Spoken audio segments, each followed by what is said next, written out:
تو سینیٹر کامران مرزا صاحب، آپ اس کے بارے میں کیا کہیں گے کہ اگر اینٹی ٹیررسٹ کورٹس موجود ہیں تو یہ جو آرمی ایکٹ کے تحت عدالتیں بنیں گی تو یہ ایک متوازی عدالتیں نہیں ہو جائیں گی؟ دیکھیے، ہم نے کل بھی فوجی عدالتوں کی مخالفت کی تھی اور آج بھی میرا ویو وہی ہے۔ یہ آپ کا ویو ہے یا آپ کی پارٹی کا ویو؟ میرا ویو ہے، ذاتی ویو ہے۔ مولانا عبدالواسع صاحب نے تو یہاں بیٹھ کے حمایت کی۔ مولوی واسع صاحب کر سکتے ہیں، مگر اگر پارٹی کے اندر اگر فرض کریے کہ ویو پرویل کرے گا، مولوی واسع صاحب جو ہے نا لیگل سائڈ پہ چونکہ ایکسپرٹ نہیں ہے، میرے امیر ہیں، صوبے کے امیر ہیں، مگر اس وقت جو ہے نا وہ اس فیلڈ کے حوالے سے میرا ویو اس پہ پرویل کرے گا۔ مگر ابھی تک پارٹی نے کوئی اس کے اوپر کوئی پالیسی سٹیٹمنٹ نہیں جاری کیا، مگر میرا جو ذاتی ویو آپ اس کو سمجھ لیجئے، کل بھی ہم فوجی عدالتوں کے مخالف تھے، آج بھی فوجی عدالتوں کے مخالف ہے۔ بہت غلط ہوا تھا 9 مئی کو، اس کو سزا ہونی چاہیے، مگر قانون جو پرویل کر رہا ہے، جو قانون جس میں جورسڈکشن ویسٹ کرتی ہے، قانون وہ جو سیولین کے اوپر لاگو ہے، نہ کہ ہم جو ہے نا وہ سٹریچ کر کے چیزوں کو۔ اور یہ ججمنٹ وہ سن سیٹ کلاس تھی، میرا خیال ہے یہ ججمنٹ شاید ابھی اپلائی نہیں کر رہی ہوگی۔ وہ 2015 کی اس میں سن سیٹ کلاس 2 سال کا لیے بنی تھی، 21ویں ترمیم آئی تھی۔ بالکل ٹھیک ہے جی اچھا، شاہ خاور صاحب، آپ اس کے بارے میں کیا کہیں گے جی کہ یہ جو آرمی ایکٹ کے تحت خصوصی عدالتیں بنائی جا رہی ہیں، یہ انسداد دہشت گردی کی عدالتوں کے متوازی عدالتیں، تو ایک ہی ملک میں سویلینز جو ہیں ان کو 2 قسم کی عدالتوں میں ٹرائی کیا جائے گا، تو یہ سپریم کورٹ کی ججمنٹس کے مطابق ہے یا نہیں ہے؟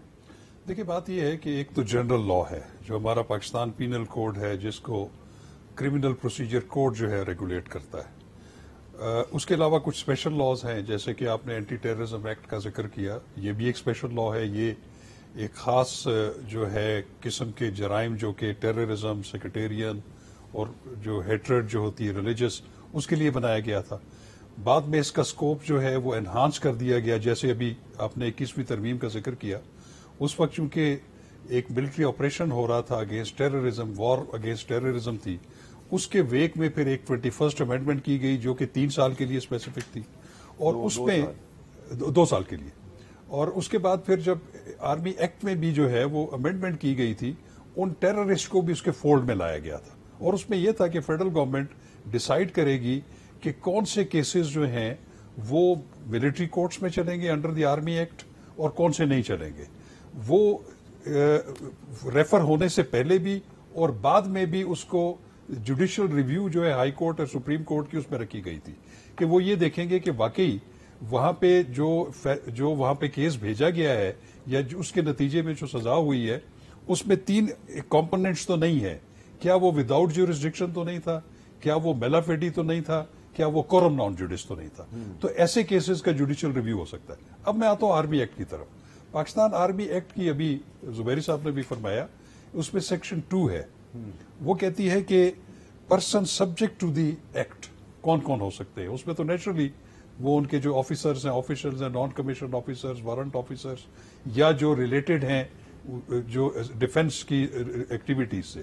اب اس میں جو 2D ہے وہ یہ کہتا ہے کہ persons not otherwise subject to the act but who have committed, کون کون سے اوفینسز۔ اس میں 1 ہے، وہ ہے جناب کہ اگر کسی فوجی افسر کو یا جوان کو اس کو ترغیب دی جائے کہ تم لا فل کمانڈ نہ مانو اور تم جو ہے اسے ریبیل کرو، یہ ہے۔ دوسرا ہے کہ کسی بھی انسٹالیشن آرمی کی کوئی ہیڈ کوارٹر ہے، کوئی ویسل ہے، کوئی ایئر کرافٹ ہے یا کوئی اور قسم کی چیز ہے، اس کے اوپر کوئی اٹیک ہو اور آفیشل سیکرٹ ایکٹ 1923 کی خلاف ورزی ہو۔ پھر اس کے بعد ایک امینڈمنٹ اور ہوئی، وہ 2D کے بعد جو ہے 2DD جو ہے وہ اس کا اضافہ کیا گیا۔ 2DD جو ہے وہ ہے کہ کوئی بھی ایسی عمارت، سینسیٹیو جگہ یا ایسی جگہ جس کو سینسیٹیو جگہ ڈکلیئر کیا گیا ہے، وہاں پہ اگر کوئی اٹیک کرتا ہے، اس کو نقصان پہنچاتا ہے، تو وہ بھی پھر اس کے فولڈ میں آ جاتا ہے کہ then he became subject to that act, وہ بے شک سویلین ہو۔ اب اس میں کوشچن یہ ہے کہ اب اگر آرمی اس کو، کیونکہ یہ اس کے شیڈیول افینس میں ہے، تو وہ بالکل کلیم کر سکتی ہے کسی کو بھی جو اس ایمبٹ میں آتا ہے 2D میں اور 2DD میں، تو اس کے تحت پھر یہ ہے کہ اس کا پھر کورٹ مارشل ہوگا۔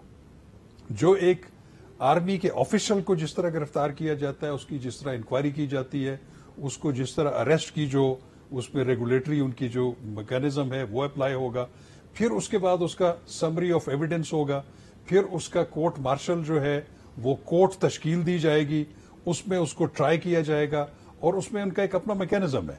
اس میں ایک جو کورٹ مارشل ہے اس کی کم از کم 3 ممبرز ہوتے ہیں. ایک پریزائڈنگ آفیسر ہوتا ہے پریزیڈنٹ جو کہ لیفٹیننٹ کرنل، اور اس کے ساتھ 2 ایک جیک برانچ کا اور ایک نمائندہ ہوتا ہے. اس میں ایک پروسیکیوٹر ہوتا ہے جو کہ آفیسر ہوتا ہے، اور ایک ڈیفنس کا بھی ایک کونسل جو ہے وہ آرمی آفیسر کا دیا جاتا ہے. لیکن بعد میں پھر اس میں امینڈمنٹ ہو گئی، اس میں اب ایک پرائیویٹ لائر جو ہے اس کو بھی اجازت ہے کہ وہ ایکیوز کو چاہے وہ ڈیفینڈ کر اس کو ریپرزینٹ اس کو ڈیفینڈ کر سکتا ہے. تو اس میں یہ نہیں ہے کہ اس میں پورا موقع ان کو دیا جاتا ہے صفائی کا بھی، اس میں ڈیفنس وٹنسز بھی لا سکتے ہیں، سب کچھ ہے.